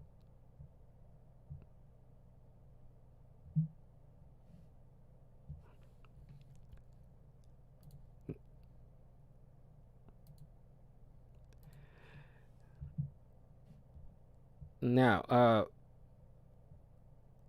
Clint heads back to the Hawkeye investigations to get some peas to nurse his bruises, while the Nerve Brigade, the Scooby Doo gang, kept harping on him like, "Where's Kate?" And then Kate having this little moment with her mother looking how grown up her daughter has become. Then of course, she's yanked away again, and Ian's like I didn't mean, like, I didn't want to do that, but like I just needed you to understand how serious I am about like needing your help. I'll give you your mother if you help me kill Hawkeye. Of course, Hawkeye, with the help of the Nerve Brigade, breaks into Madame Mask's facility to get Madame Mask to come with her in order to help. Is one of his plans. He's going to like take Madame Mask, since she's still in Kate's clone body, trying to do like a swap out, so that way he can get Kate. Of course, they didn't. It's successful to a point. He's get Kate back, but he ends up getting those two villains to team up without thinking that would have been a possibility. After a tussle with Madame Mask in Kate's body, it's kind of like the way like when Nala and Simba was tussling on the hill, and like uh Simba finally managed to get on top. Uh, Madame Mass in Kate's body, kisses all over. Makes fully makes out with tongue on Clint, and Clint is rebuffing her like, dude, what the hell's wrong with you? It's like, talking about catching a superhero off guard, because that's a one hell of a way to catch him off guard. But she pretty much, that's like a total Me Too moment right then and there. It's like, and like Kate mentions it at some point in like in another issue, like probably the next issue or the last issue, that since she has probably, she make a comment about it, like it's only got like one hench girl out of all these sea of henchmen, and by and large she assumed like, yeah, she, Madam Man's probably harassed, a few of these guys, and it's like, given the fact that she pretty much sexually assaulted Clint. I mean, maybe not like rape him, but she kind of like, she threw herself on him without his permission. And it's still wrong. And the fact that, add on to the fact that she did it in Kate's body, which kind of, they had like a father-daughter type of relationship, so it kind of adds to the awkwardness. So that's why he was like quickly rebuffing her. But then she agrees to like, help him out. She gets changed into the, Kate Bishop costume, and then Clint knocks her out and brings him to like the hideaway. Of course, Kate refuses the offer. Clint, ambushes the situation through some, a gas arrow, disorients everybody, and then swaps the body out with Kate. And then, of course, Kate mentions about the whole possible team up, which, of course, happens. So now they got to deal with that. Supervillain team up. Not good.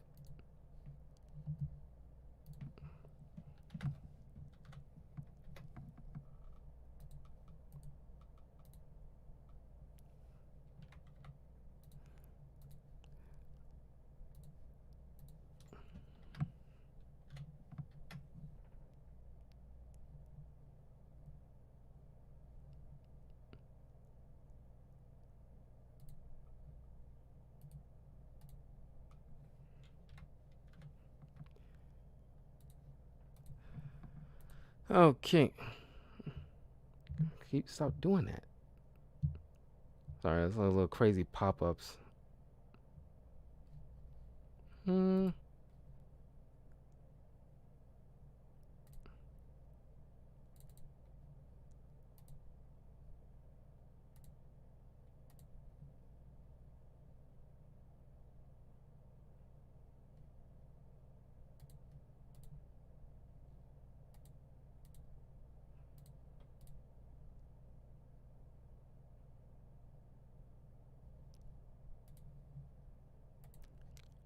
Okay.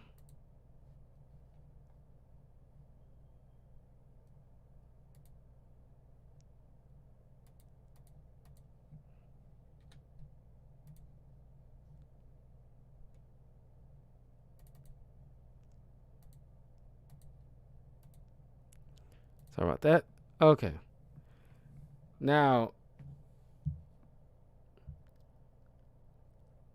they're in an Uber, freaking Uber, and now they trying to make their getaway after they pull like a switcheroo in like switching their costumes with two henchmen, one being the henchwoman they finally found, and one hench dude.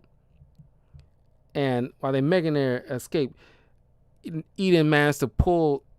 She got a case full of vials of blood from different individuals, some being villains, where she managed to pull Swordsman from a particular time, Lady Bullseye from another time, Crossfire, and Boomerang. And if you've been reading like Spider-Man comics in the past year, they've been trying to push Boomerang a lot. And he ended up doing like more of like slowly in an anti-hero kind of situation with him. But I'm not gonna spoil, what happens with Boomerang. But you can just read up on like a recent Spider-Man comic book runs that came out in the past year. You'll pretty much be caught up. Uh, so they tasked them to like find the Hawkeyes. So they break back into Mass's headquarters, liberates the kidnapped father, who they feel like they're gonna need him for the plan they're hatching. And they come back to the Hawkeye investigations, meet up with the friends. Oh, like, hey friends, this is my father. Father, this is the people whose lives you nearly ruined. So they give like a cold little hello, Mr. Bishop.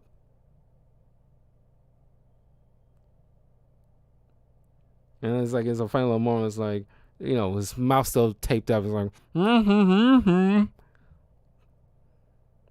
So they, re-suit up again in normal outfits. And then, like, in the end, right outside of the investigation headquarters, they see, like, Eden, Madam Mask, and the villains they snatched up, and all their henchmen are right outside their door. So, as leads into the 16th and final issue of the run, where now they just like close the door back up and just hang back and like held the door open, like, cause okay, we're not gonna we need to come up with a better plan now, cause now they got like a little army outside and they're gonna be breaking in any moment. So they're on top of the roof of the building, shooting arrows into key spots, mostly the heavy hitters, trying to distract them to get them out of play for a little bit. But they handle the henchmen, and of course Hawkeye and Swordsman has some history, so they duke it out. While Swordsman trying to cut, or at least swing his sword up against Clint. Clint's blocking with his arrow, and it's like, this husband's like, what is that made of? Adamantium? Yeah, actually. And that's why he's, that thing's not breaking. Because, of course, Hawkeye has a few adamantium tip arrows. He has a few arrows for almost every occasion. It's kind of like Batman with, batarangs in a way. He has like a little arrow that was given to him by Bruce Banner that's specifically designed to kill a Hulk. You got adamantium tip arrows. He has pin particle arrows. So those are like, his more like lethal specialized. Well, they're all specialized, but those are like those top three. Or there's one's like, I'm pretty sure one's vibranium. I think he has at least one vibranium. I like to assume if he has adamantium, I'm pretty sure he has at least one vibranium one. Specifically tied for like a special occasion that he doesn't use often. It's like a just in case kind of scenario. During the ensuing fight, a little girl somehow walks out of one particular building in the neighborhood while there's a fight going on, and some rubble's about to fall on the kid, and Kate pushes the little girl out the way. And when the rubble's about to fall on, here comes like Johnny. That's the brother's name. Johnny comes out of nowhere, who has I don't know, a bit of a Zoberman kind of abilities, because he has stone hands that's holding up the debris while he's holding on to a rock, and is giving him like the properties of rock. And it's telling like, oh, I guess we got something to talk about later. And it's like, does that make him an inhuman? Because they're not doing mutants that much in this time frame, so it leads me to believe that. But that's never addressed. We never see Johnny again. And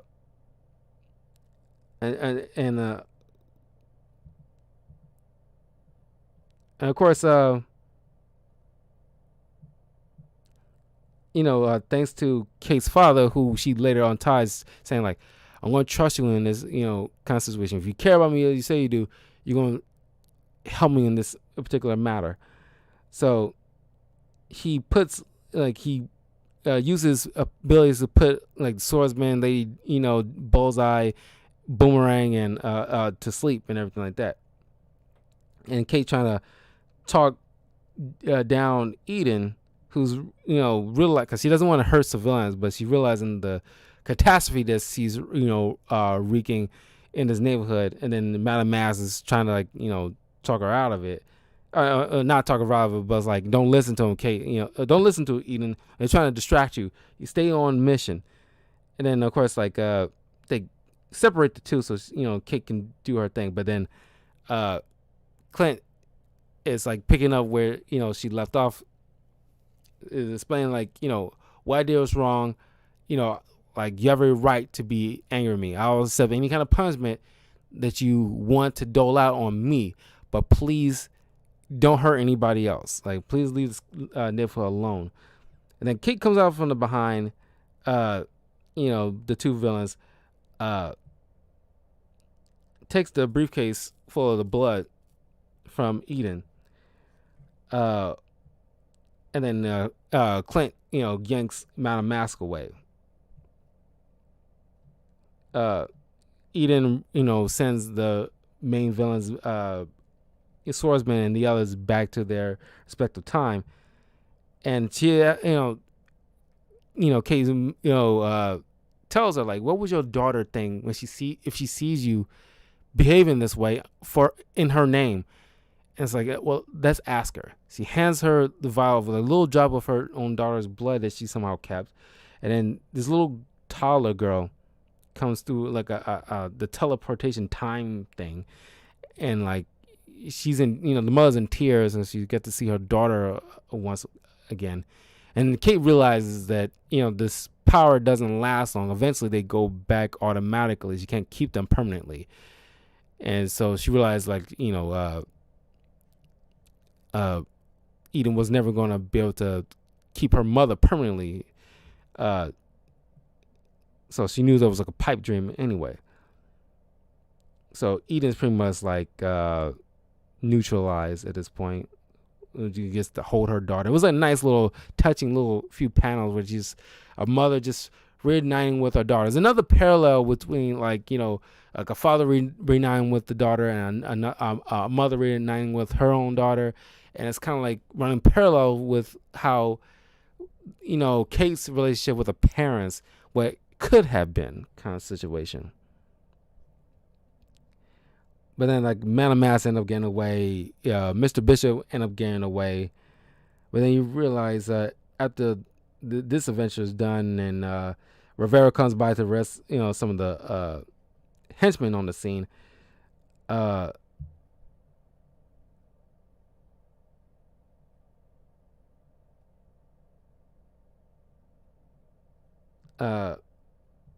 Then you see like Kate's mother's looking afar at Kate with her friends, and she's instructing like Madame Mass, who definitely knew the mother was alive. As a matter of fact, working with her, and probably seemed the way they're depicting like the mother is the boss, and the mother's like you leave him be. Leave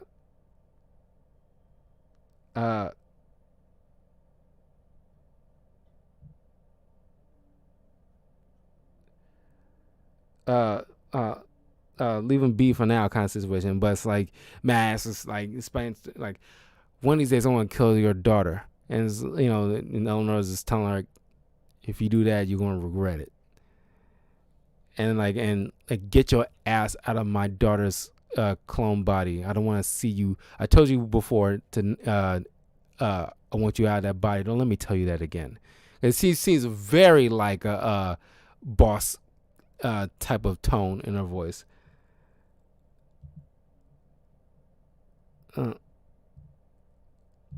So like the run ends when it's like a nice little happy ending in a way. but it seems more to her mother than meets the eye. And you're thinking like the father was like a piece of work, and it turns out the mother's almost just as bad. I mean, you feel for Kate, 'cause it's like, you know, like your like both your parents are pretty much like bad guys in a way. I mean, it's a lot. I mean, like, you know, I really do feel for Kate, and it's like a great run. Aside from in my Matt Fractions review of Hawkeye that I did a few weeks back, with that that issue out of that run, that one issue comic where like from the dog's perspective slowed down the momentum for me throughout that read.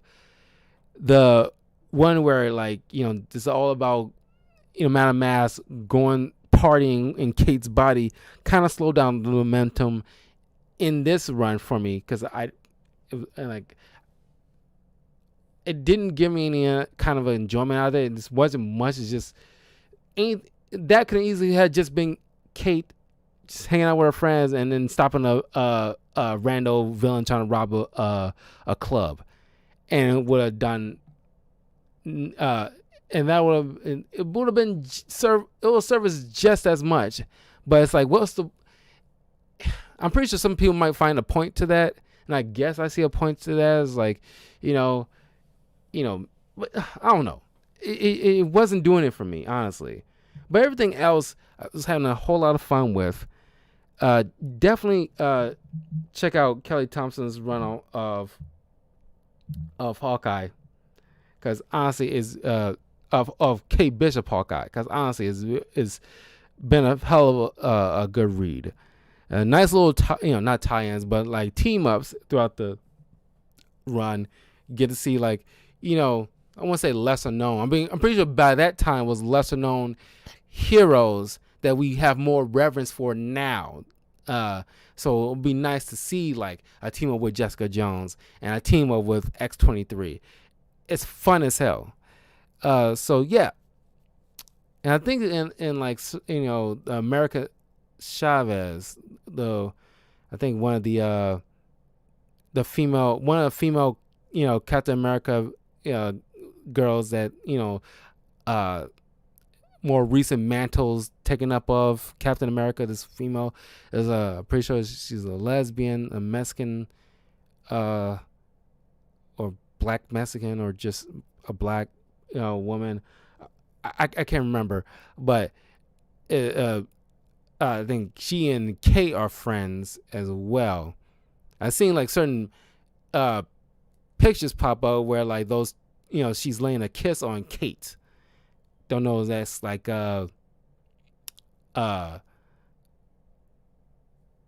like the feelings mutual kind of situation, but it's kind of caught her by surprise. But they definitely are tight. But yeah.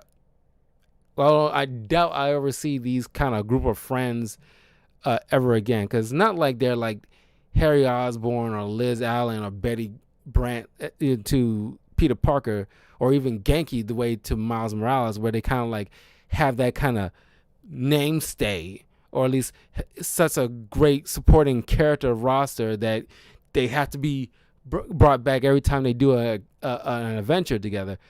I don't think Kate's supposed friends have that kind of mainstay. To be honest with you, I want to say they're whack, but they didn't really leave an impact on me. They didn't really stand out the way like Genki would stand out. Genki, immediately you drawn to him. He's great writing of that character. Whoever created the character Genki in the comics, you know, made a flawless, you know, character that permeated the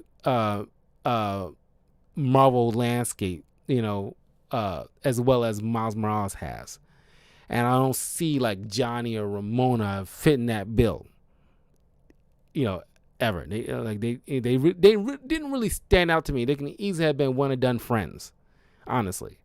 And it didn't really serve the overall narrative that much. It kind of feels like they was just there, and like, you know, kind of like go team, or like trying to be all strong and like, well, here for you, Kate, we got your back kind of situation. It's like,